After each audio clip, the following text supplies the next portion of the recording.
Hi, welcome to Sunil Maths tutorial, Abstract Algebra, Group Theory classes. Let us prove a theorem. Every homomorphic image of an abelian group is abelian. Every homomorphic image of an abelian group is abelian. In the previous class, we proved a theorem. The homomorphic image of a group is again a group. The homomorphic image of a group is a group. So let us observe that here this is an additional condition. Homomorphic image of an abelian group is again abelian. Let G comma dot be an abelian group, G dash comma dot be a group. Define F maps G to G dash be a homomorphism. And F of G is equals to F of A such that A belongs to G with a homomorphic image of G.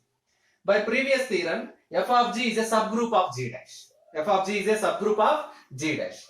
Right? Let us take any two elements, A dash, B dash belongs to F of G. By the definition of F of G is the set of all images, of the elements of G.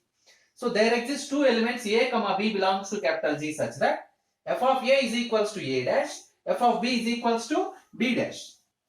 Our aim is to show that F of G is abelian. So right.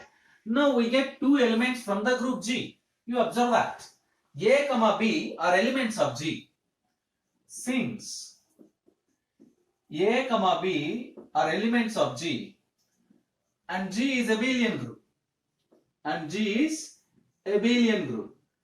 then by the definition of abelian group we have AB is equals to BA.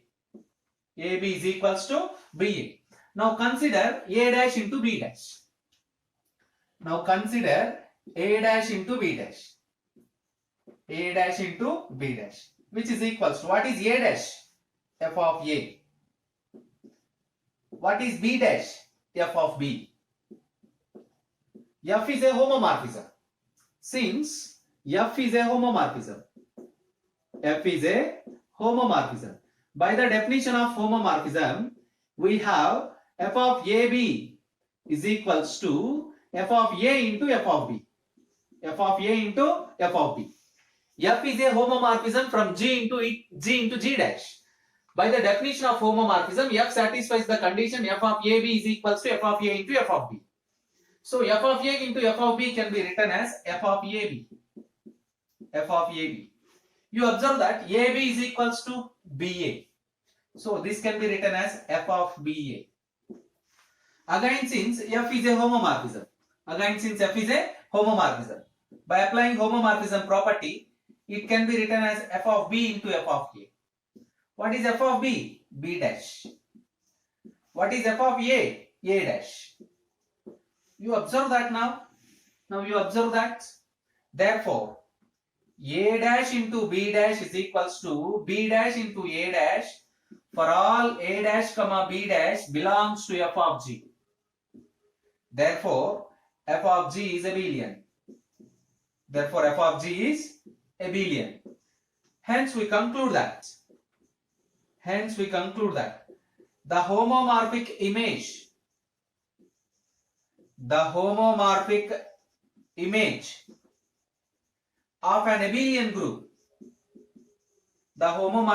of an abelian group, is also abelian. This completes the proof of the theorem. Observe that. So if you don't learn the definitions, if you don't know the abelian group property, then you cannot understand this property. If you don't know the homomorphism definition, it is not possible to understand. So learn the definitions first and practice the previous theorems, then the abstract algebra becomes very easy to you. Let us learn a definition which is known as kernel of a homomorphism. One of the very, very important definition.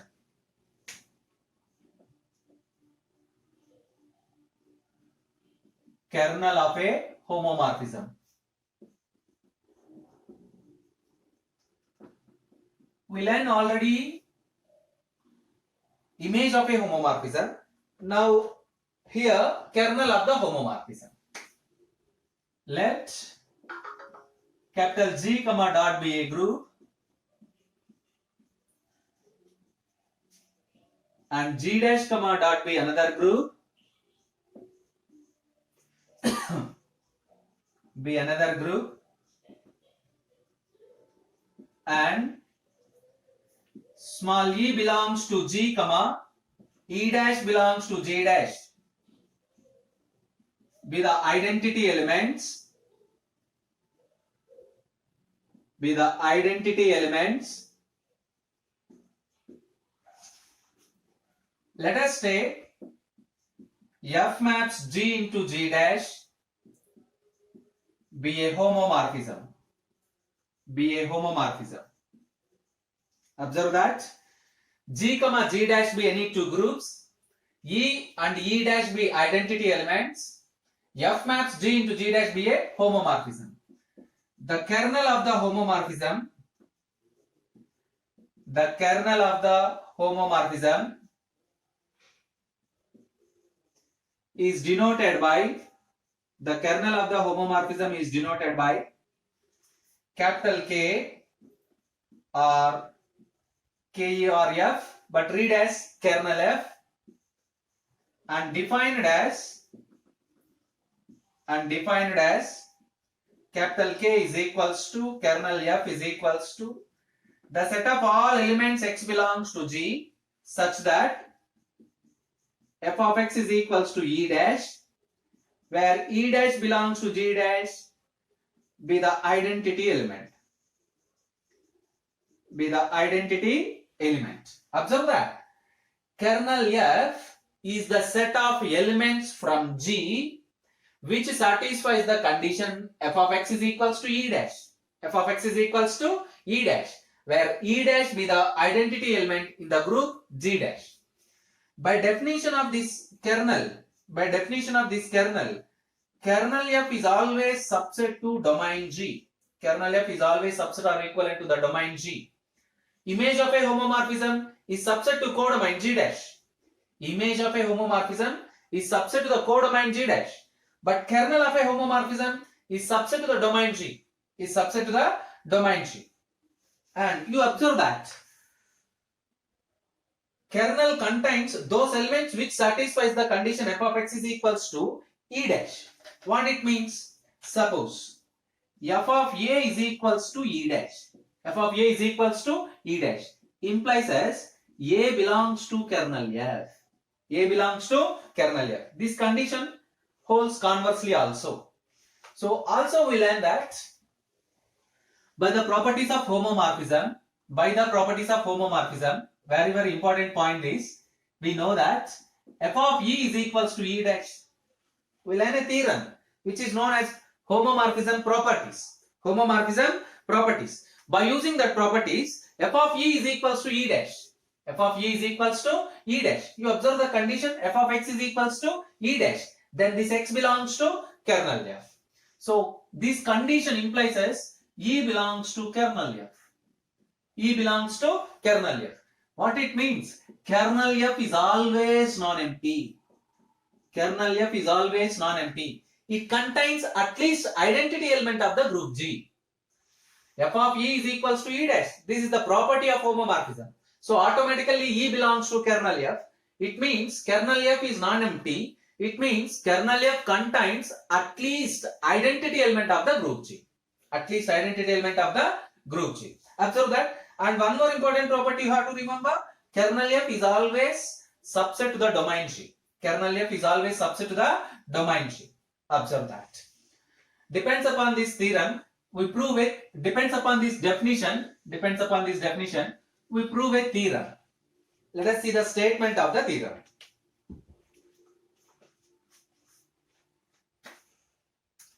Next theorem.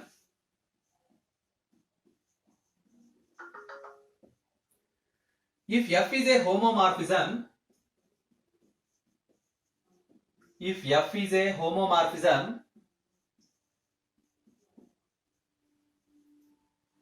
from a group capital G,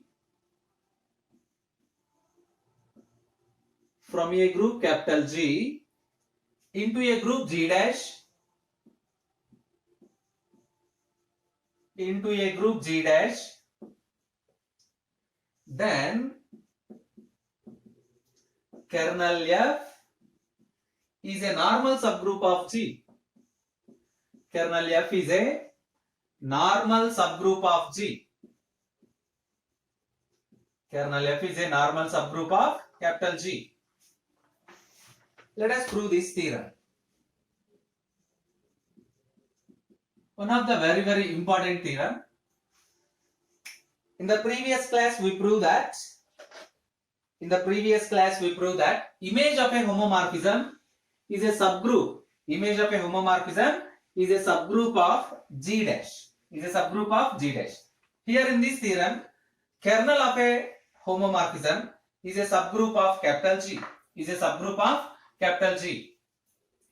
So right, let us prove this statement.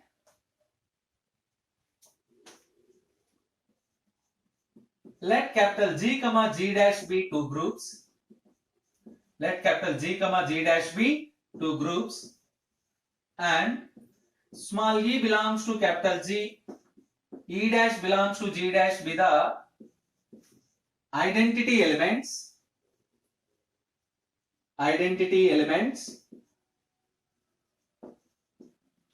and F maps G into G dash be a homomorphism. F maps G into G dash be a homomorphism. The kernel of the homomorphism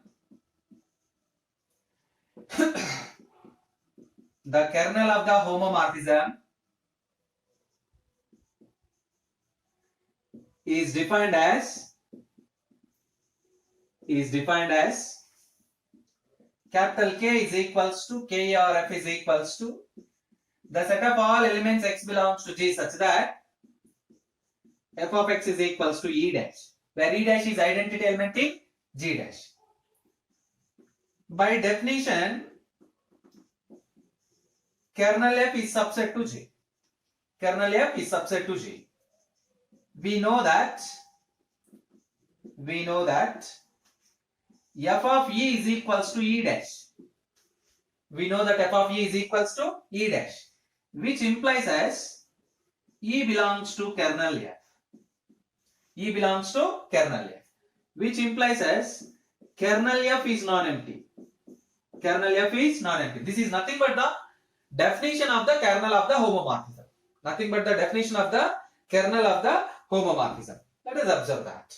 Our aim is to show that kernel F is a normal subgroup of G. We have to prove that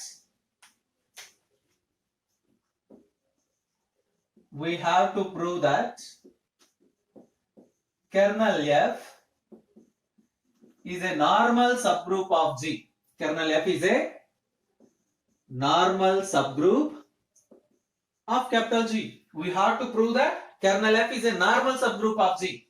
Observe that. First we show that kernel F is a subgroup of G, and then we prove that it is a normal subgroup. So first we prove that it is a subgroup of G. Let us take any two elements from the kernel of the homomorphism. Let us take any two elements. A comma B belongs to kernel F. Then by the definition of kernel F, F of A is equals to E dash. F of B also equivalent to E dash. F of A is equals to E dash. F of B also equivalent to E dash. Now consider F of A minus B. F of A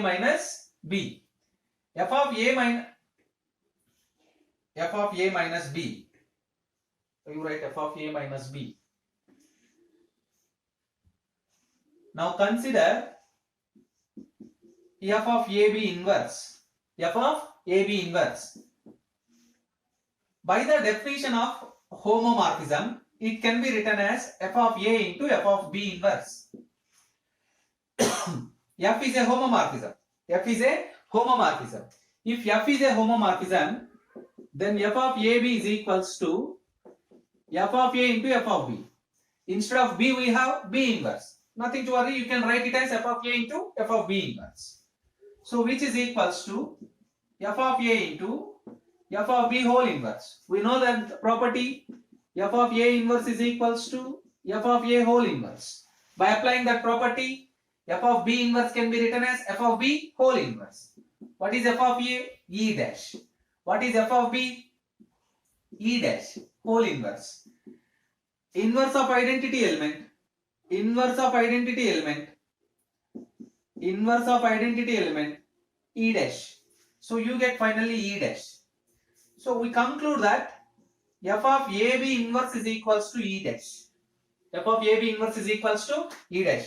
Now apply the definition of homomorphism. Now apply the definition of kernel. If f of x is equals to E dash, then x belongs to kernel f. F of x is equals to E dash, then x belongs to kernel f. Now apply that property here. To conclude that AB inverse belongs to kernel f. AB inverse belongs to kernel f. So this is the necessary and sufficient condition for a non-empty set to be a subgroup. Therefore, A, B belongs to kernel f implies as AB inverse belongs to kernel f. This shows us kernel f is a subgroup of G. This shows us kernel f is a subgroup of G. Kernel f is a subgroup of G. But our aim is to show that kernel f is a normal subgroup of G. Kernel f is a normal subgroup of G. What is the definition of normal subgroup? A subgroup capital N is said to be normal subgroup if it satisfies the condition.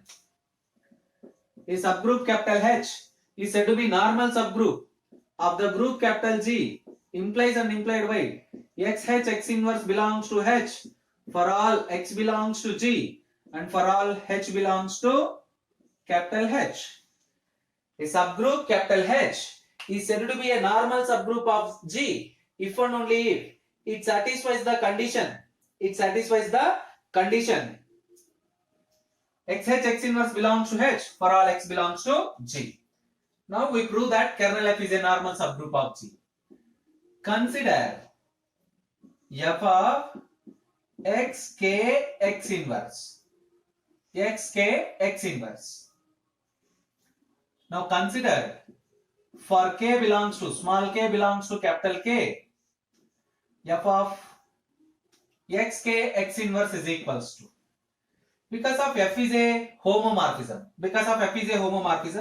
this condition can be written as f of x into f of k into f of x inverse, where small k belongs to capital K, which implies as f of k is equals to E dash. So by apply that condition, f of x into E dash into f of x inverse, f of x whole inverse. This is nothing but f of x into f of x whole inverse. Element and its inverse, you get E dash. So we prove that f of x k x inverse is equals to E dash. Again apply the definition of kernel. F of x is equals to E dash implies as x belongs to kernel f. Apply this condition here. You get x k x inverse belongs to kernel f for all x belongs to G and small k belongs to capital K or kernel f.